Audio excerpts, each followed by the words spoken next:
Who can turn the world on with her smile? Who can take a nothing day and suddenly make it all seem worthwhile? Well, it's you, girl, and you should know it. With each glance and every little movement you show it. Love is all around, no need to waste it. You can have the town, why don't you take it? You're gonna make it after all. You're gonna make it after all.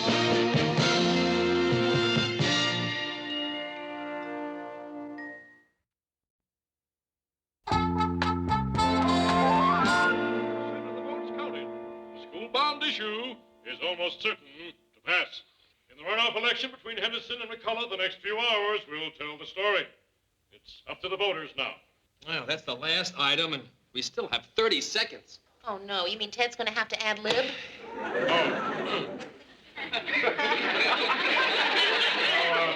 As a reporter, I'm supposed to remain neutral. I'm supposed to have an opinion, but since we do have a few moments, let me just say this. You're crazy if you don't all vote for Henderson.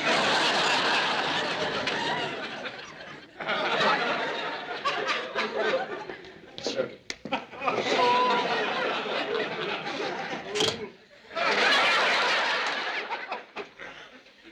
Understand I'm not taking sides, but just between you and me and the lamppost, I hear that McCullough is a pretty shady character.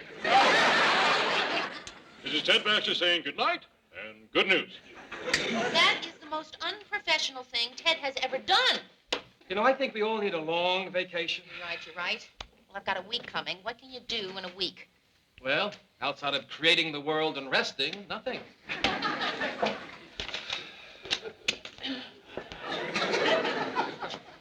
Can you believe it?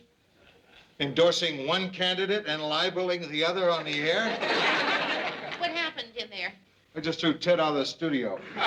Threw him out? You mean you fired him? No, I mean I grabbed him and threw him through the door. Mr. Grant, how could you do that? I know, I feel terrible.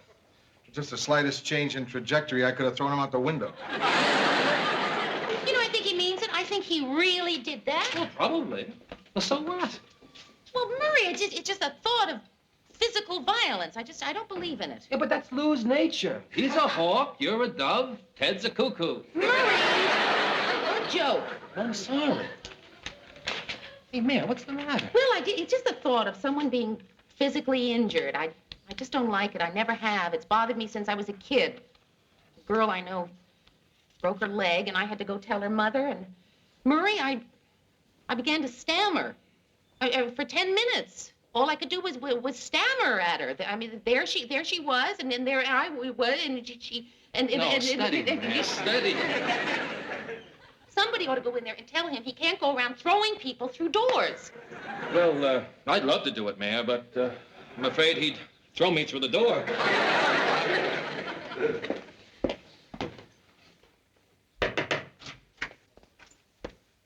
Mr. Grant, I know that your conduct is none of my business. None. And I know that you're very angry. No, I'm not, Mary. No, that's all over and done with. Once I saw Ted smash through that door, waving both arms and screaming, a kind of inner peace descended on my soul. Well, that's what I wanted to talk to you about. Never bear a grudge, Mary. If you're steamed, do something about it. And afterwards, it's forgiven and forgotten. See? No, I don't. Physical violence never settles anything. Physical violence has settled every war in history, all football games, most prize fights, and several marriages I can think of. Well, that's not the point. I am talking about you. All right, Mary, talk about me. Mr. Grant, you're one of the nicest people I know. You're good and you're fair, and we all respect you, but you've got this violent streak in you, and it scares people. I mean, it even scares me. Oh, come on, Mary. I'd never belt you. Mr. Grant, Ted, you have a very bad temper, and one of these days you're going to hurt somebody. I didn't hurt Ted. I barely touched him. Smash through that door, waving both arms and screaming? I just made that up. I talk tough, Mary, but I don't hurt people. Come in.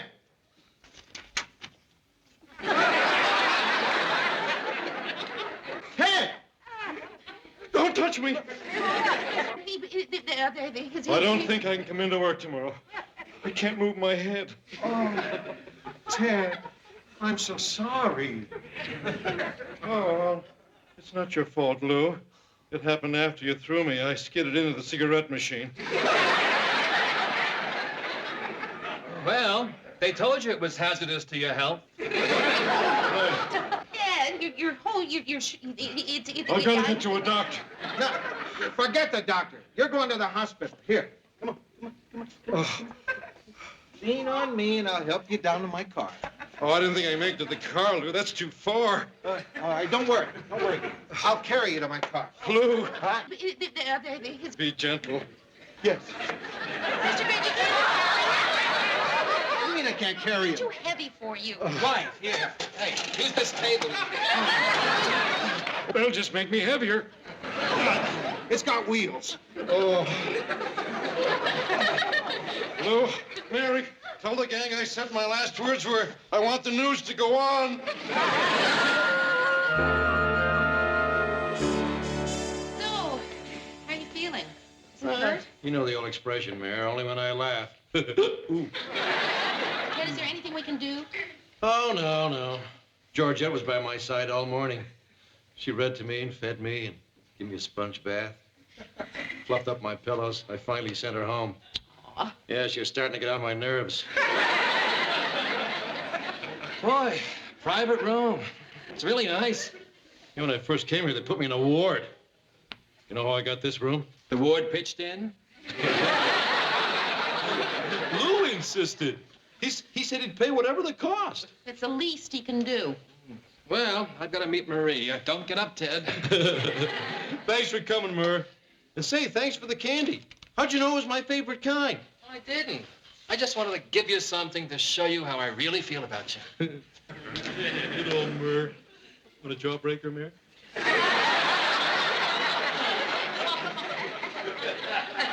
Oh, I appreciate the flowers, too. Oh, well, you know, sick room, hospital. It's traditional. Yeah. I don't know why people just don't give the cash. I went to the game store and got the stuff you wanted. Oh, well, yeah, it's not for me, you know, but you never know when my little nephew may come to visit. What'd you get? Yeah. Got your Parcheesi and your Chinese checkers and the little game that you shake and make the little balls roll into the... The clown's nose? No, they were out of that, I asked. No, this one, you shake it and the little balls form the outline of a duck. Gee, I never tried that one before. Yeah, well, I imagine it works on pretty much the same principle as the clown's nose. Hi, old buddy. Hi, Mary. Hello, Mr. Grant. How very nice of you to drop by. Say, you're not still mad at me. Well, I really don't think this is the time or the place to discuss that. But I want to know. But don't you think you should chat with Ted? Why should I chat with Ted? I like you better. See Ted. Don't mind me. This is better than television. So, how you feeling? Well, not bad. I'm not complaining. A guy learns to live with constant pain. Gee, I'm sorry, Ted. Here, I brought you some flowers. Well, I already have some. Oh. Say, I wonder if there's someplace I could put these. Beats me.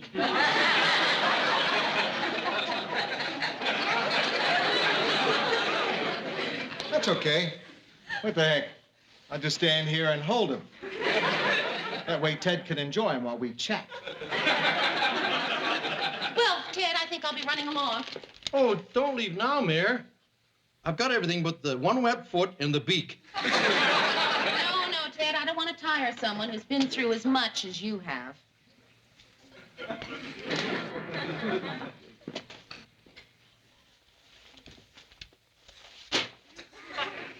So what do the doctors say? Well, they say I'm a lucky guy, Lou. Not too many people survive an accident like that. You mean just being thrown out on you? No. 4-car collision. Huh? Well, I had to make up something, Lou. Didn't want anyone to think you did this. Oh, yeah. And they say you're lucky? I'll say. Boy, if the fire had hit the gas tank, it'd have been curtains for sure.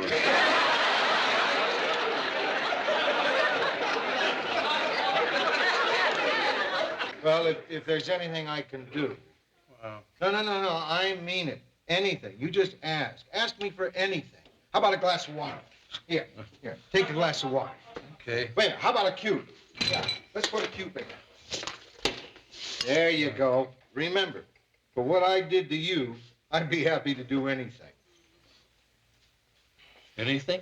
Anything. Would you sign my neck brace?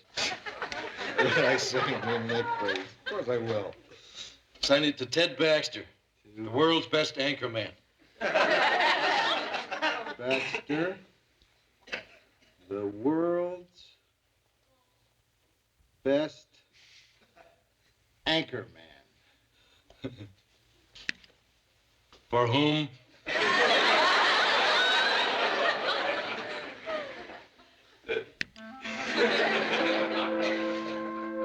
For whom I will do anything. I...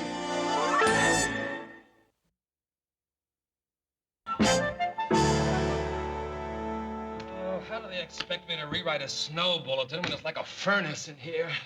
Why are you rewriting a snow bulletin? Well, Ted says that when he reads a snow bulletin, he wants people to shudder. I try to explain that all his newscasts have that effect. Hey, since when do you let Ted tell you how to write your copy? I guess I'm feeling sorry for him because, well, you know, he's working with a handicap. Although that never bothered me before.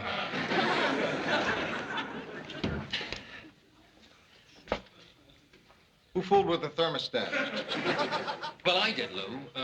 I thought it would be a nice conservation gesture to turn it down to 85. Murray, you mustn't turn down the thermostat.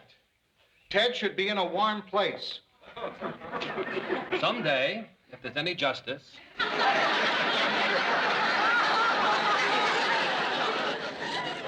Hi, guys. Hello, Ted. Ted? Hey, what do you think? Oh, autographs. Yeah, that's a switch, isn't it? Me getting autographs from ordinary people. Well, they are my public. Takes a lot of guts to let them get that close to your throat. Oh, Lou! Lou, can I use your phone to make a couple of calls? What's wrong with your phone? Oh, okay. Want to use your phone? No phone.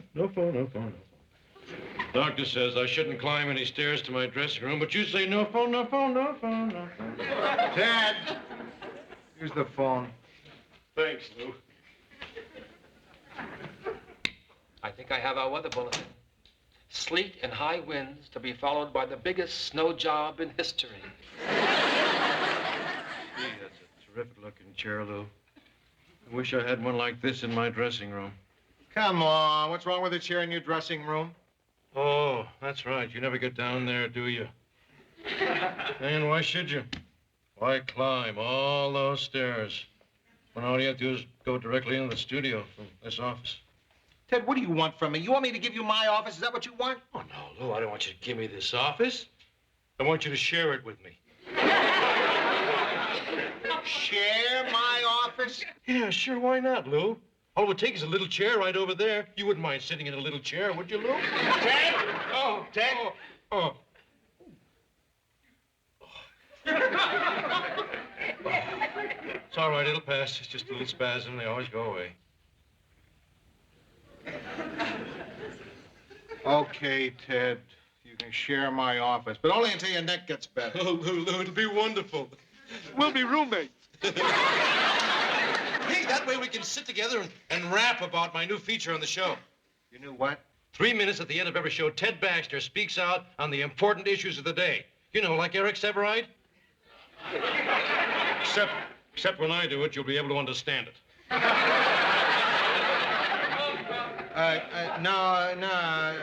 No, Ted, I don't think it'll work. Why not, Lou? Maury could write it. Mary could come up with some ideas. Something I've wanted to do all my life, Lou. No, Ted. I really don't care for it. Oh, come on, Lou. Let me try just this once. And if you don't like it, you can do what you always do. You can pick me up and throw me through a door.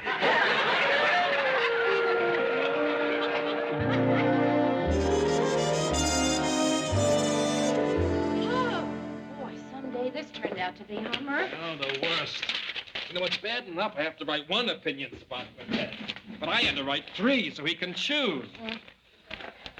You know something, Murray? Remember that little girl I told you about in grammar school, the one who broke her leg? Oh, yeah. You know, I just realized something. She used people, too. I mean, everybody carried her books for her, opened doors for her. The teacher felt so sorry for her, he made me switch parts with her in the Christmas pageant. He made her the sugar plum fairy. I got to be half a camel.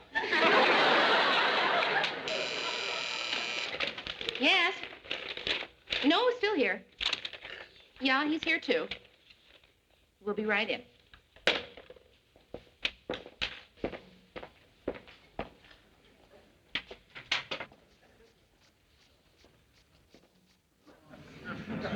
You guys weren't slipping out already, were you? Slipping out? Ted, it's after 8. I finally came up with the title for my new spot. A Piece of My Mind.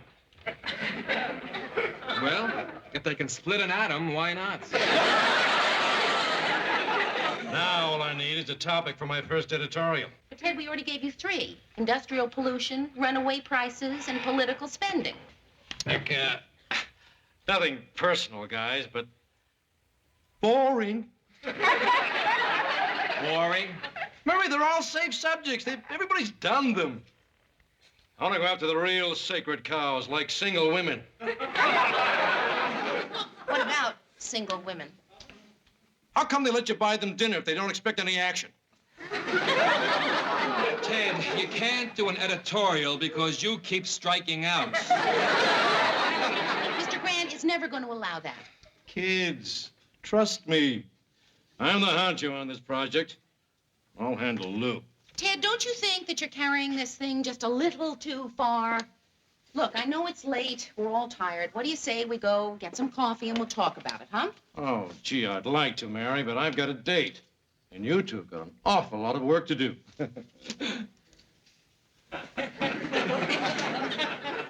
Wonder where he got the picture. Where else? His wallet.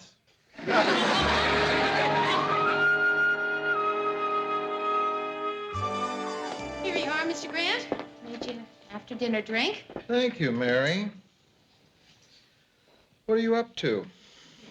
Well, since when do I have to be up to something just because I ask you over for dinner and a few drinks? I just want to know why you're trying to ply me with alcohol. Ply you with alcohol? You know, that's really kind of insulting. Oh, I'm sorry, Mary. I didn't mean to insult you. Oh, forget it. Here, let me freshen that for you. Mary! All right, okay. I do want to have a talk with you. Okay, but you don't feel you have to lead up to it. Shoot. Right. Just shoot. Just lay it on the line straight out. Okay, here it is. Shoot you want. Shoot you're gonna get. Mr. Grant, before I say this... Mary. Yes, okay, you're right. No beating around the bush. Which I've always thought was a really dumb expression, you know? But, okay, Mr. Grant, I don't suppose that you remember a discussion that we had.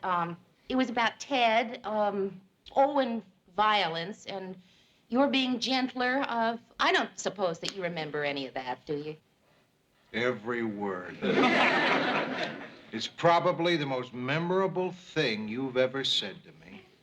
How'd you like to forget it?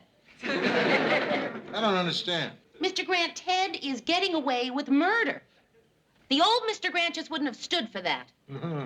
No. The old Lou Grant would have yelled and bullied and scared poor Ted half to death. I know. I don't get this.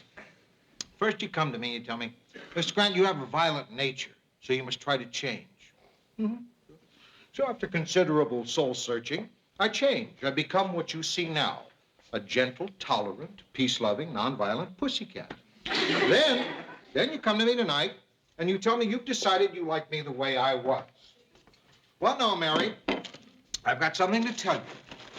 I like the way I am. And this is how I intend to stay. A gentle, tolerant, peace-loving, nonviolent pussycat. So you just better get used to the new Lou Grant, Mary. From now on, I'm going to be the warmest, sweetest, nicest, most sympathetic, considerate, understanding human being you ever met in your life. I don't think I like you anymore. This goes now to the states for approval. In order for the bill to pass, it must be ratified by 2/3 of the 48 states. Oh, 2 more. Correction, make that 4/3. Now we present a new department. A piece of my mind. Which one is he doing? I don't know. He wrote it himself. Tonight, a piece of my mind examines big business versus the little man. Now, for years, the little man's been taking it on the chin. Well, good news, my friends. Today, the tables are turned. Ted Baxter, the reporter who wouldn't be intimidated, announced a lawsuit for $250,000 against station WJM for gross negligence. What?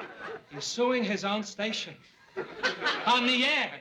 I want to make one thing clear. I don't include producer Lou Grant in this action.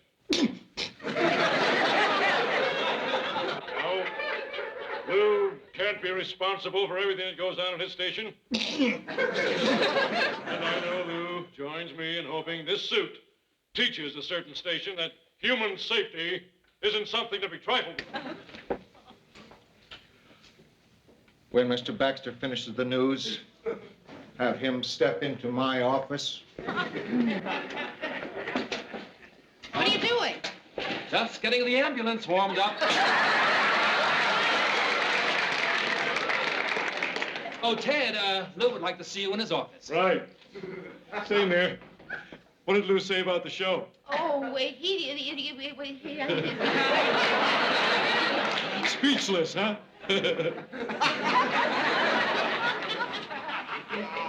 Boy, I think I threw a pretty good scare into the station. Ted, look into my eyes. Well, sure, Lou. What do you see there? Oh.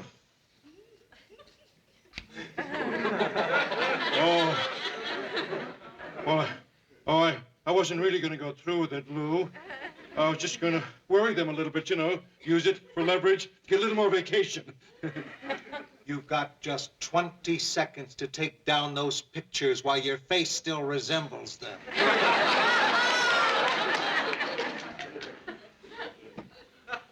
I wasn't going to ask for a lot of vacation, Lou. Just for a couple of weeks and my neck got better. What the heck? I'm feeling practically fine, Lou, thanks to your chair and your office, and I don't need any vacation at all, Lou. I feel just great. In fact, I'll stay late and I'll work early. Weekends, Lou, holidays, and my birthday. Oh.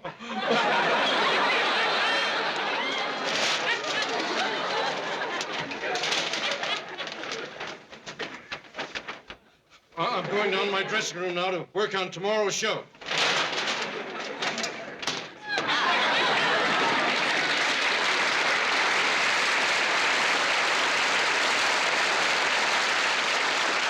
Did, everything go all right in here?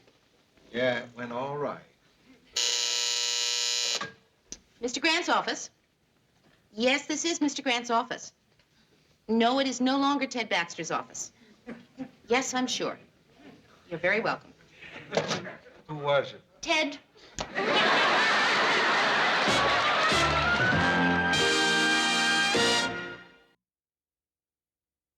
And the great thing is, Mary, I never laid a hand on him.